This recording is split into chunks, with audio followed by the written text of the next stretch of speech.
Thank you. Jillian? Well, as accused Idaho Killer Brian Koberger awaits his day in court, the daughter of notorious BTK serial killer is sending out a warning now. She says that anyone posting messages in support of alleged killers is playing right into their hands and inadvertently only feeding their egos. In addition to online fan groups, there are reports he's receiving love letters while he's behind bars.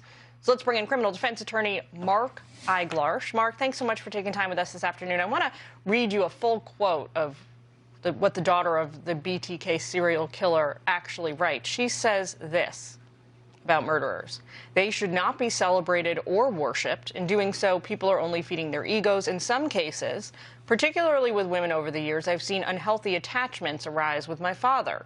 Bottom line, my father is a dangerous, sexual, sadistic psychopath, pathological liar, and a narcissist. People need to remember that when communicating with him and others like him. You agree? Yeah. A good reminder, and I do agree. Unfortunately, it's not going to stop any of the wackadoodles who, every time there's a high-profile case, particularly one who might have a shell that's attractive, like some people find this guy, to reach out to them and try to show support to them, instead of using the limited time that they have on this earth to show love and support and compassion to the people who were victimized, allegedly, by his actions. It always shocks me that that's what they're doing.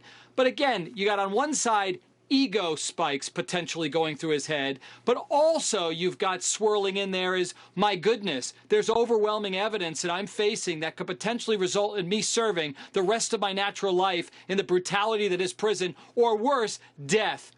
Something's going to keep that ego down, and I would tell him your ego's not your amigo.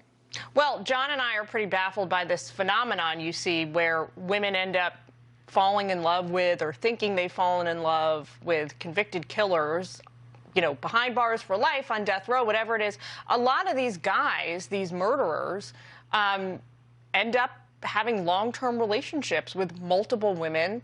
I was trying to find out about, you know, what we know, what clinical researchers have found out about what motivates this kind of behavior.